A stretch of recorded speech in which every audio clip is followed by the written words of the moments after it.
Hello guys, this is Henry representing the Patriot 254. Talking about Kenya and all our mals. I don't know much, but I'm doing my best. I've been watching the news and reading some articles online, and something that is disturbing that I've been exposed to. That our country is currently moving towards sending police forces to Haiti. We're sending troops to Haiti to assist the Haitian, it's called Haitian, the Haitian government to control gangs and gang territories in that country because the government of Haiti, of the Haitians, is unable to. So we as a black continent, we as a black people, we as a black country, stepping up and being very, very strong about it and going out there and helping another black country to control their own mals or issues. Let us take our minds off of the fact that in Kenya we don't have security 100%, and the northern part of Kenya is plagued by a perennial case of cattle rustling and people being killed and losing their livelihoods all the time, all year round.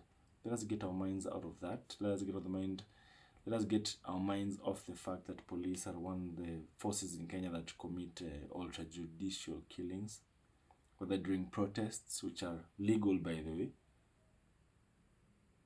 or slowly and carefully, covertly, people disappear from our ranks as a culture. And let us forget the fact that there are individuals associated with the police who have been seen dropping bodies in rivers in western part of Kenya. Let us forget that for a moment and let's talk about Haiti. I also recently, I follow a professor of culture, anthropologists, history, and many other things online, and they talked about their experience in the past, and they said that it is impossible to teach the history of Africans in Kenya, that the government kind of regulated it, heavily regulated it, and resisted it in so many not so subtle ways. And that is what led to so many of our thinkers and professors, like Professor Michelle Mugo, who ran from Kenya. Our great writer, Ngugi wa Thiong'o. There's another Ngugi who wrote I Will Marry When I Want. He ran away from Kenya and went to Zimbabwe. Did his work, and I think he's late right now. These professors ran away from Kenya because thinkers, the government that was there at the time, the Moi regime that was there, was so hesitant to embrace knowledge, or people who embrace knowledge and let them in there and allow them in the ranks of the society. They were also hesitant in allowing them a voice, that they threatened them, killed them, pushed them away, ostracized them, depressed them, and many other things, such that they ran away. So now it created a situation where so many of our thinkers and people who knew what was happening, and the theorists of our time, as you'd call it,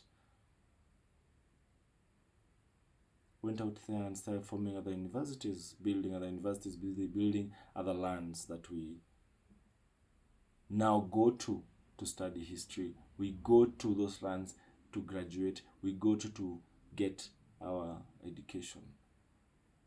This could be another talk, complete talk, but talk about Haiti.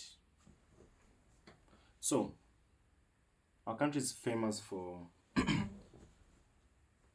not using knowledge to advise and measure our steps. And one of the things that affect us is that our politicians and our policymakers don't have a team of qualified, knowledgeable, interested people who have a knowledge for what has happened. And remember, the white man says if you want to hide something from the black man, hide it in books. So now that is what has been happening for centuries in Africa. So now, let's talk about the move of Kenyan, not even defense forces, the Kenyan police forces into Haiti. The situation in Haiti is very funny. It's very, very interesting. In the early 2000s, Let us not start there in the 2000s. Let us just start where Haiti started. It's the best way to get to know what Haiti is and where it is right now. The culture of Haiti and where it started. In 17, all we know is that in 1790s there was a French Revolution. The French Revolution spilled over into South America, Central America as it were. Christopher Columbus, after discovering the Northern America, he went downwards and discovered Central America. He discovered a huge landmass and it's very, very beautiful, picturesque. The horizon, the most beautiful he's ever seen. In the 1400s, he discovered the land that we came to know as Haiti and Dominican Republic because they share one island. That's the first European intervention or settlement that happened in that area. Because the Pope had divided the world into two spheres between the Spanish and the Portuguese at that time, the Spanish settled in that island. Later on, late 1400s, approaching 1500s, the French started settling there and decided to start farming. So the Spanish gave them the western part of the island. So what the French did, because they were setting up territories in Africa, they took slaves from different countries in Africa, mostly Western and Central Africa regions, the Benin Republic, the Togo, the Mali Empire, the Yoruba people, the Igbos, the Hausas, downwards towards the Congo Kingdom. They took people from Africa, took them as slaves and sent them to the Central American Republic that we popularly know as Haiti. These people were so many that were brought there, and they were brought there for farming. They farmed because the lands were very, very fertile, so they farmed sugarcane mostly. So for sugar production, they came and interacted with each other there from different tribes, from different regions, from different belief systems and religions, such that it created a new culture in Haiti, such that they couldn't even speak French, they couldn't speak any other language. They formed a language that we call Creole. It's a mixture of many languages that such that allows other people to speak. Creole is a language that has a mixture of many other languages. So a group of people who can speak to each other can't even decide on what words to use. So now one is forced to speak and mix many other languages, like Sheng, but now more advanced. So that is the language they speak in Haiti because of all that slavery and all that workmanship and all the trouble that they underwent. So after that, let's push it forward to 1700s, late 1700s, 1790s. There was a revolution in France where the French nobility was destroyed. The royal family was destroyed. Louis XVI was killed, and you know about the story. And they declared a Republic of France. And because of that revolution, it started seeping through to the slaves. And this, since French had so many slaves in Africa and Central America, it's particularly slipped into the minds and hearts of the guys in Haiti. So the slaves and the Maroons who were in Haiti decided to revolt and take the country for themselves. So that is what happened, and that is how the Haitian Revolution started. And we thank and we uphold the guys who did this. Most importantly, most notable is a guy called Toussaint Louverture, Jean-Jacques Dessalines, Jean-Pierre Boyer. These people were very consequential in making sure that Haiti remained independent. They maintained the independence of Haiti in a level. Napoleon Bonaparte, they defeated his forces and declared Haiti as a country. So the 1800s were very interesting. In 1804, they declared themselves an independent state. But as all independent states, especially black at the time, they were not let go easily. The French Republic still had its own roots in the olden ways that they call ancien. So what they did was they piled the country, the new country, with so much foreign debt, so much French foreign debt, such that the country could not stand on its own. The whole of 1800s, the country spent trying to get out or pay out its debt because France kept pillaging and piling them with debt that they had invested this, they had invested that, and all that. That is all through the 1800s. Come the 1900s, the 20th century, a new world order was awakening in the people. People were getting tired of all this interference by the Haitian elite and against the Haitian normal people, and the interference of French debt, French regulations on their own people. People are getting tired. So there was agitation in the people. People were tired. For 100 years, almost 100 years, they were free. They were free by name, but they had not been recognized for a better part of the 1800s, and people had not recognized that they are free. On top of that, they had piled a lot of debt on them. A lot of that, and also they had used the Dominican Republic to fight them and all that. So they had suffered so much under the colonialists. So it was their form of imperial colonialism. Consequential year is 1911, and between 1911, 1910, 1911 to 1915, they had 4 presidents. Some of them stayed months. Like the last president was called Guillaume Sam Vilbron.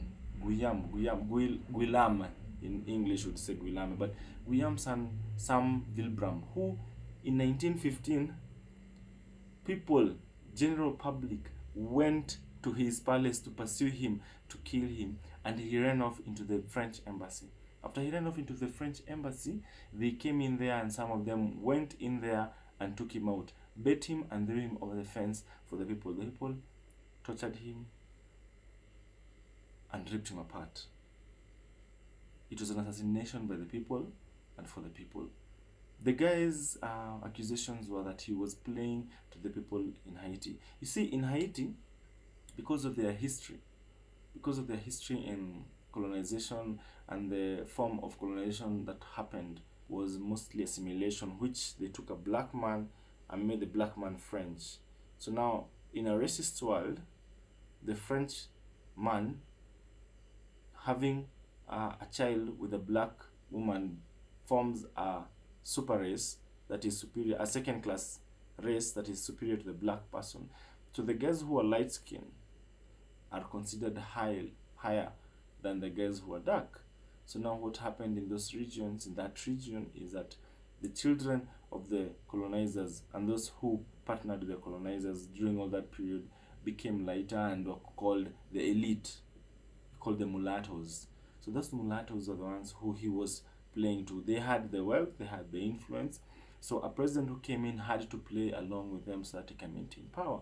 That is what these presidents used to do.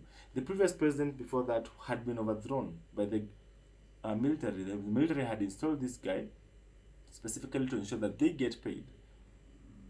So in 1915, that happened. The president of the United States of America, a rising power at the time, decided to take all the gold reserves from Haiti and take them to America. They pillaged the country because they wanted to, not because they said, as they claim, Woodrow Wilson's government claimed that they are going to keep them safe because now the country was very,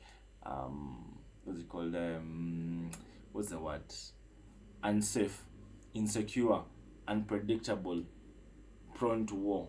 So now they took the money, went there, and the United States Marines occupied the country from 1915 to 1934. I'm giving you all these stories so you can see where they came from.